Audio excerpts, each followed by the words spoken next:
Hello everyone, welcome to our Let's Play series of Disco Elysium. This is Colonel RPG as usual, and I'm very happy that you chose to join me today. And Kim. It's not just me. Well, it's technically not me at all. It's... Oh, I was gonna say his name! Oh, now that I think about it, I think I might have said his name before. I hope I haven't, because I know his name. But not in this playthrough. Let's go meet Evrat over here. He should have the keys for us to leave this place, because we are sort of stuck in here. Look, something forgotten on the coffee table. A large table with two huge vacuum-insulated thermal coffee dispensers. Someone has forgotten a small plastic card next to the stacks of cups. Let's pick the card up. You snatch up the red plastic card. It features a black contour of a crane lifting a container. The name, Etienne Hogarth, is written in the middle. Below it, in smaller text, member of the board. It comes with a magnetic strip meant to open electronic doors. Is that what I need? No, not level ups. I have invested enough into that. Not level ups. That would be... That's not here. Oh, it might be a key. Isn't there like a part of this where... I don't know. There might be like a key list or something. Either way, Etienne, your card is gone. A stair made of pallets leading up. It's just one stair. It's not very common that we see that word written like that, but I don't think Evracht is here. A taxidermy fish that tells time. Oh, maybe it sings as well. The desk has been cleaned out for the night. Oh. Yeah, so I was right in saying that he shouldn't be here. And he's not. Good news, though, is that I'm not going to have to replay all the things that that we played for like the last 3 episodes, because I don't have saves. I do have an autosave, though, I think from the beginning of last episode, but still. Excuse me. It's very late. Container, container, I'll turn you nice and red. Container, container, put the logos on. The accent is so thick, it's impossible not to notice he's Ubi, from the vanishing peninsula of Ubisund on Muindi. Container, container, used to be Wild Pines. Container, container, now belongs to Everard. The tiny man is so engaged in his work, he doesn't notice you. Oh. He's taking... Evard is taking Wild Pines containers. Hi. Everard, Everard, Everard, he looks after everyone. Huh? Well, hey there. He smiles. How can I help you, mister? I see you are not a union man, mister. Did you get lost? You're not one of them scabs, are you? A shadow passes over his kind face. Oh, what is it with you people and scabs? I mean, I don't personally mind. Folks is just folks, you know, and folks gotta eat. He doesn't seem to be waiting for you to answer. Just some of the other guys don't look too kindly on the scabbing kind, if you know what I mean, mister. Yeah. You're Ubi, right? Oh, yes. Born and raised in Arish, mister. Mum had to leave my dad after he got a bit violent. Took us here to the new world. I was about 10 then. Too old to lose my accent then. People say us Ubis are up to all sorts of trouble with sheep and other animals and whatnot. I just want you to know there was never any of that where I come from. No, sir. Those are just nasty rumors. Thank you for clarifying that, sir. Yes. Well, what are you doing with the containers? Oh, I'm just making some covers for them containers here. Yes, I am. Yes, I am. So it's easier for the crane operators to spot them. He waves at the containers towering behind him. Sure, let's ask you about something else. Sure, mister. About what? There's a logic check back there that I might be able to do something about. It's also 2 a.m. Okay, I'm off. Bye-bye now. He returns to his work. And I'm still capable of doing this. Nobody is telling me that I shouldn't be doing this. How curious. I'm really pushing into unknown territory. I can't... I don't know. Oh, there it is. That's them glasses. And now our logic is at +1. And it's also -1 from thoughts. That's good enough, I suppose. And I don't think I will have any... no, that's minus. Minus logic on those. Okay, so at least that's something. I'm gonna leave that check for later. Oh, hey, mister. I knew you'd be back to talk with old Leo here. Yes, I did. Yes, I did. It's like Lady Larice said when she opened a bathhouse in the basement of my apartment building. They can only get so far before they're aching to get back. And lots of folk really did keep coming back. I don't think the analogy works. I had some questions for you, if that's not too much trouble. No trouble at all, mister. No trouble at all. It's like that old saying goes, wisdom withers if not shared. And old Leo is always up for sharing. Where's everyone? The harbor is empty. Also, it's 2 a.m. Oh, most of the guys are down at the gates, keeping the scabs from coming in. He leans in with a confidential look. We're on a strike. The whole union is. You don't have to work when you're on strike. Ha! We haven't worked for 2 months now. So no one is working? Not everyone is down there, of course. He chuckles. Mr. Evrard is in his office, where he always is. And Jean-Luc is guarding the gate. He pauses to think. But Titus and his boys got into some drunken trouble and Evrard sent them on a nice vacation. For a week or so. He stops, but seems eager to tell you more. What kind of trouble did this Titus and his friends get into? Oh, I'm not really supposed to talk about that. That's union business. He smiles and leans closer. Him and his boys stirred up something in town. Probably drank too much and got into a fight or something. I heard Mr. Everett telling them to take some time off. Really? Did they kill someone? No, I don't think they killed anyone. The little guy shies away from you. Let's better talk about something else. Titus and his boys do good work. I don't want to get them in trouble over a little drinking. Yeah. Do you work here? Yes, yes. Everybody needs a job, and this is mine. I'm Leonard, by the way. Leonard Bellick. But everyone calls me Leo. The little man raises his hand in a welcoming gesture. I'm like Mr. Everett's right-hand man when Mr. Edgar is out of town. And Mr. Edgar's right-hand man when Mr. Everett is away. He chuckles. Actually, Miss Beaufort is the right-hand man, but she's a lady. A good-hearted chuckle again. Who is this, Miss Beaufort? The lieutenant looks up at Leo. A real pretty lady with a skin like those Douai Sucre candy bars my missus likes so much. Them are real nice to suckle on once the dinner is done and me and the missus sit down beside the radio. But I can't listen to the radio all the time. There's so much to do around here and I'm always busy keeping things running here. Yes, I am. Yes, I am. Hold on. Who's this Miss Beaufort you mentioned? Oh, Lizzie. She is a real sharp tool. Mr. Everett put her through some fancy school and everything, east of the river. 4 years she was gone, and when she came back, she was all fancy and lawyerly. Really? Lizzie? But she's a real nice girl. Grew up in this here neighborhood. Knows everybody and gets along with everyone. Real pillar of the community one day, I'm sure. Oh, wait a minute. A real pretty lady with a skin like those Doux and Sucre candy bars. Oh, I didn't get that. For some reason, I always think of Dove, which is a, I don't actually know who makes that. It's a bar of soap, or whatever it's called in English. Either way, it's just, it's white, and it's called Dove, and like all the advertising is about how soft it is and all that sort of stuff. And when I think of a pretty skin, I think of soft skin. But for some reason I thought he was talking about how soft her skin is. But I don't think that's what it is. Now, we haven't seen any Doux and Sucre candy bars. I think he's talking about a chocolate bar. Lizzie. Huh. Now, there's no need for me to spoil anything. I do remember talking to her, though. So I'm not going to say if we saw her or not, or if we heard of her or not, or if we talked to her or not, even though we might not have seen her. We'll see.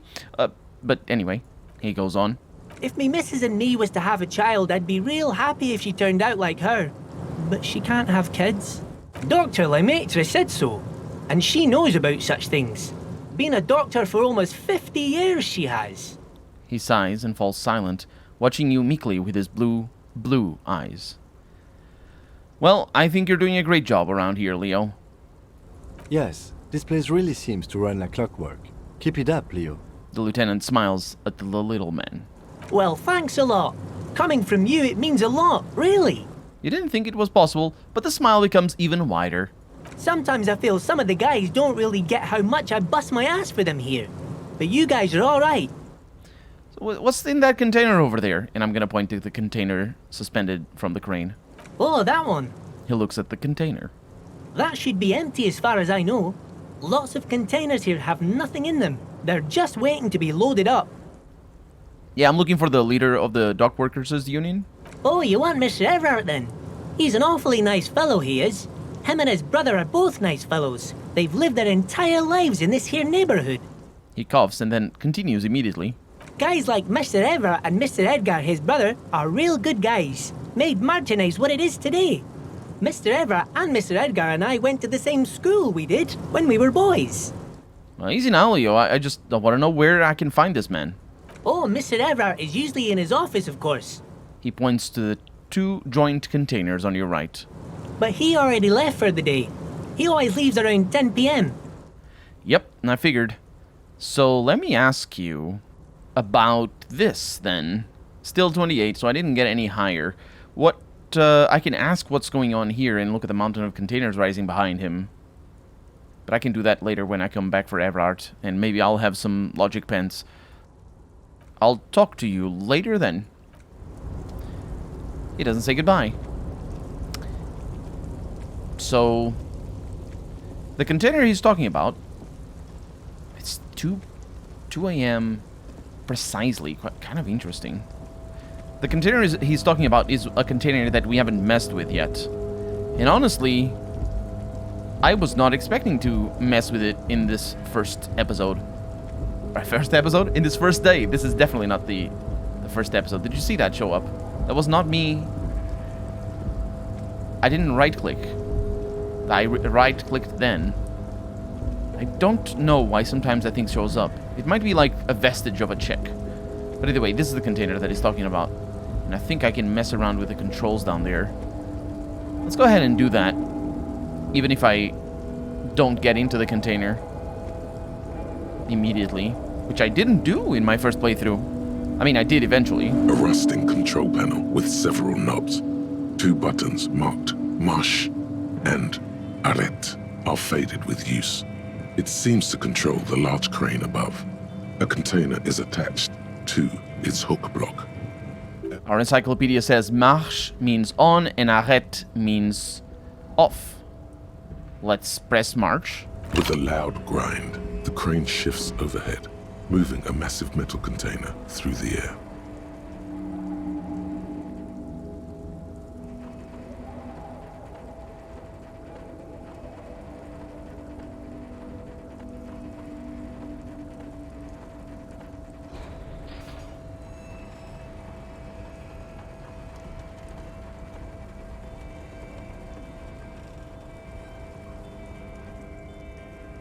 That is a precarious placement. And with a surprisingly quiet thunk, the crane places the container down. The harbor sleeps as the strike rages in the distance. The crane can rest again, now that its purpose has been fulfilled. Its purpose, what do you mean? Moving this container, of course. For this purpose it was built. For this purpose it has acted. And now it will rest. I can't see how that was worth the wreckers. He looks at the crane. Except for seeing the crane in action, which I admit was satisfying.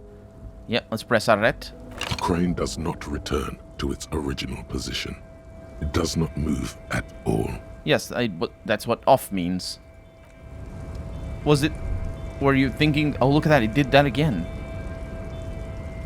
Maybe it's got something to do with when I press tab. That it might interpret it somehow as a right click. It's 2 a.m. still. Surprising that the time is not moving forward. We might be cheating or using an exploit if the time is stuck on the first day, or on any day for that matter, on this. Let's see. Before you stands a cargo container, just one of many in the yard. Lieutenant, I think there's something special about this container. The lieutenant sighs. Is this like your thing with that wall again? Yes, maybe. Well, I can't tell. I think we should investigate further. You do? Because I don't. What? Why not? There are a million containers here. Why are you fixating on this one? I don't know. It just feels special. It's a cargo container, detective. Just like all the others. He doesn't even look at it. We're not here to interact with containers. We are here to get the body down from the tree. I'm gonna knock on the door. No reply. The knock produces a hollow ring of metal. Doesn't sound like there's anything inside the container. I'm gonna open the door. You attempt to turn the handle, to no avail. The doors seem to be mechanically locked. To your left, the lieutenant considers your actions with some puzzlement. Mechanically locked. That is literally every... No, not every, but mostly every lock in existence in reality. It's mechanical locks. There's something, electric locks exist. They're still mechanically reliant on on their mechanical components to lock the door, unless the mechanism to open the door is electric, in which case, yes, they would be just electrically locked, or rather, the lack of electricity. Either way, that I don't know what you're talking about by being mechanically locked. It's like what? It's got a lock. It's got a padlock. I don't know what it means. Nothing more to do here for now. And look at that. We didn't go into that in the first day. I like that. Oh, that's important. There's something... I'm playing this game so much better now. It's incredible. There's something that comes to my mind right now, which is... This is the second thing that I have been denied access to. Or actually, it's more. There's more things. But all of the things that I did in my first playthrough, this is the second thing that I can't do, even though I know where I need to go to do it. That was the second thing. And I know that we're going to do it eventually. What I mean to say is that in the first playthrough, I did things in the first day that possibly didn't get me anywhere, but maybe I just didn't try them again, and I should have in later days. The file cabinet stands steady as ever, and the unlocked drawer slides out to greet you. The drawer slides shut smoothly. Yeah, I can't do anything about that, because I don't have that check. Let me just come back in here, because you never know. My perception has been increased, and that is a good thing, and now we leave, because we have the key. I imagine Measurehead is still there. Yes. I'll punch you one of these days, even though, honestly, I don't have a reason to. A little, maybe. There was something showing up over there. Anyway, it's 2 a.m., and what I think happened is that the game knows I need to tell something to Kim to go through the debrief that he said we were going to go through. So the game is not allowing the time to pass. I think that's what's going on. I'm looking around for treasure, specifically cigarettes. Although I do have quite a lot of money. Let me look. How do I see my money? Did I press the wrong key? No. Oh, I know. It's here. It's in the main menu. It's here. 22.33. No. Yes. So I have almost enough to pay for... Oh, is it 20 real or is it 25? I have almost enough to pay for the room tomorrow, which might be good. Oh, look. Everybody's left. Wow. Hey, Gart. Still down here, man? Jesus, dedication, huh? Can I help you? He arches an eyebrow. I need a drink. Can you pour me one? Do I have a shaker in my hand? Is this He points to his empty hand. a shaker? No, there's nothing there. Am I wearing a little bow tie? Am I wearing a bow tie and doing this? He shakes the imaginary shaker furiously. Am I smiling? Do you see me smiling and shaking my little shaker? No. Do you know why? Why? Because I'm not a bartender. I'm a cafeteria manager. Is there anything else you wanted? Play it calm. This man needs to understand you need a drink to help the community deal with police stuff. I'm an alcohol-operated detective. If you want me to clean up the dead body and solve the case, then you need to insert alcohol into my mouth. Oh, well, in that case, let me pour you a nice, big, refreshing marinella. Do you want that out of a glass or a pineapple? The last, please. Don't be an imbecile. I'm not going to serve you a marinella. I have work to do and broken things to fix. If that was all, I'd like to return to it. Okay, bye. Goodbye. With a space in the middle, which is different than without it. I'm not 100% sure what the difference is, but it is different. Okay, Kim. It's time. Still saying the weather. Let's go. This is the door to the room you redecorated. Good night, Lieutenant. Just a moment. You had some questions earlier, I believe. And besides, we should discuss our progress on the investigation. Let's go out to the balcony. All right, let's go.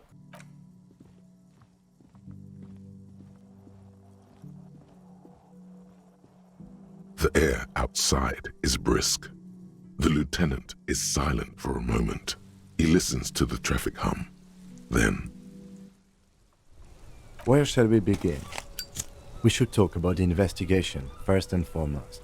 But I also remember you wanting to discuss the RCM? He lights a cigarette.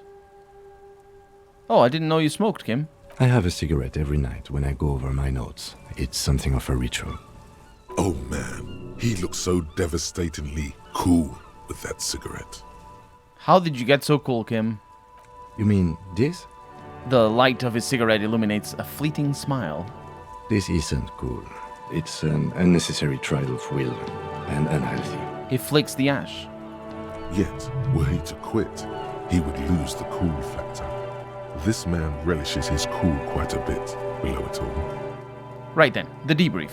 Yes, He pulls on the cigarette. it's been a long and eventful day. How do you think today went? Well, we inspected the victim's body, so that's good. It was not easily approachable in that state, but we did it. Our inspection could have been more thorough, as it always can, but we have some leads we can follow up on. Then you shot him in the chest, which wasn't ideal, and we still have to get him down from the tree. I did forget that I shot him in the chest. I just wanted to make sure he was really dead. He raises his eyebrows. Right. As for the interviews, we didn't get to meet Everard Clare, but we did get into the harbor. It'll be easier to reach him tomorrow. We interviewed Joyce Messier, the Wild Pines rep, and learned a lot. None of it very good news for us or Martinez, but He gives you a quick nod of acknowledgement and approval. above all, though, today was exhausting. What's with all the running? You run a lot. Is that a standard Precinct 41 practice? Excuse me, Kim. I did it on purpose not for you not to say that. I did run a little bit, but it definitely wasn't a lot. I wonder if it is related to how far I go? You know, how many steps? Because, you know, technically you would have more steps if you walked rather than if you ran. But, I don't know. I don't know what you're talking about. I have a really good theory about why you're running so fast, son. Just you wait until we get up tomorrow. Oh, I like that electrochemistry. Yeah, it's part of the Jamrock Shuffle. It's impressive, especially for a man your age. And in those hills. He nods, thoughtfully, tapping his finger on his cigarette. Nice shoes, by the way. I like the green. Goes with the orange. He looks at your snakeskin shoes and smiles suddenly.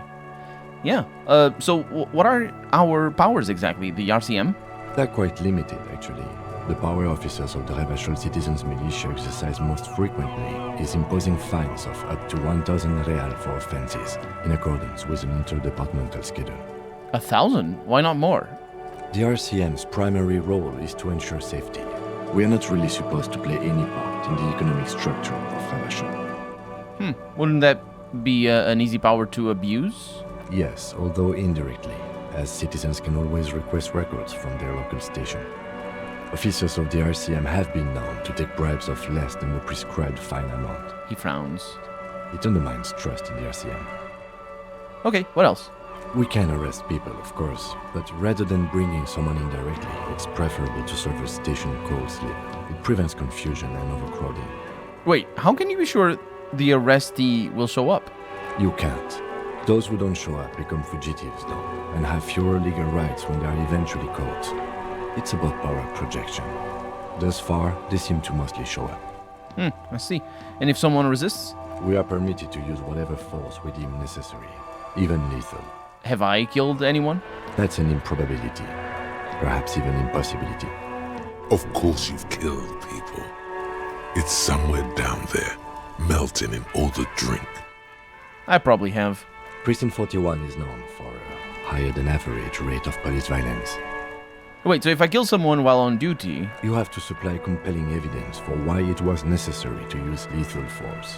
In these cases, your partner is usually your witness. Not a good position to be in, by the way.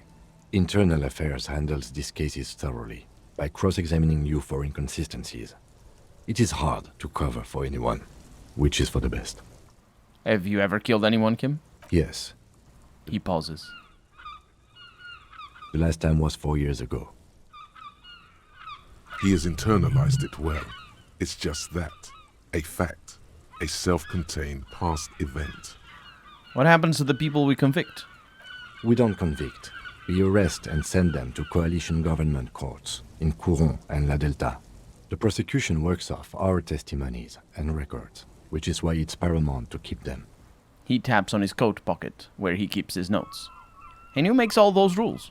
The coalition government, and the moral intern more broadly. The RCM was formed by the coalition government to restore order in the international zone after the revolution. So we did. Now we attempt to maintain that order. No more, no less. His gaze is absently fixed on a window below that just went dark. Or perhaps it is better to say we were allowed to form. It's a point of contention whether the citizens of Revachol or the coalition government founded the RCM. I'll say it was the coalition government. It's probably more honest, yes. Either way, the moral intern leases us the right to keep the peace in this city, and they will take it away if we misuse it. The moral intern, what is it? The Moralist International are the world's largest political organization. He pulls on his cigarette. You know who they are. They have been running this place after the revolution failed. If I didn't know, how would you describe them? They're a union of center-left and center-right parties across the Real Belt. Our coalition government is just one of its many projects. They also run the ICP, EPIS, most intergovernmental organizations in the world. What do they believe in? What do they believe in? They are Dolorians. They believe they continue the humanist project set forth by Her Innocence Dolores Day 4 centuries ago. Others say they are just technocrats. Yeah. It just now occurs to me that DeLoreans kind of sounds like they believe in the dollar. I wonder if the name is chosen on purpose. But I don't... the rest of the game doesn't really point necessarily in that direction. It's a parallel that you can see when we learn more about them. Although, yeah, obviously there are no dollars in this game. They say the Real Belt over here, which is... that's the money, I think. What is it? What is their symbol? Interesting question. It's a blue forget-me-not. Their motto is love, compassion, self-discipline. I think you can gauge what they want you to think of them from that. Something even a little feminine, but in a strict manner. Something like the dark blue, serious color of the early night sky above. Who was Dolores Day? A historic figure? The author of the modern age? He thinks. You will have to look elsewhere for opinions. The subject of humanism is too abstract for me. For you, she is something painful. though it's hard to say why. What do you think of them? The moral intern are a fact. I try not to have opinions on facts until they change. And He looks at the city below. it doesn't look like that's about to happen. I have an opinion on the moral intern. Do you? The lieutenant arches his brow and then pulls on his cigarette. It's a slim white thing in his fingers. So we have the moralist option, we have the communist option, we have the ultra-liberal option, and we have the fascist option. And then you have the eternal centrist option here. Let's go with the moralist option. Things are bad out here. Sorry. Yeah, that is the one. This one is similar. It talks about how awful things are. But that one is the one. Things are bad out here, and I'm gonna point to the city. We need them here, giving us the right to police Revachol. In fact, we would need them even if you didn't think that way. We are in what is called the twilight of international law. The laws we claim to enforce come from the MI. Without them, we are simply vigilantes. Yeah, vigilante sounds bad. He nods. Sadly, it is what we already are to the people of Martinez. Most of them, at least, especially the Union. Vigilantes. I expect our job here to prove quite challenging. He looks at the roundabout.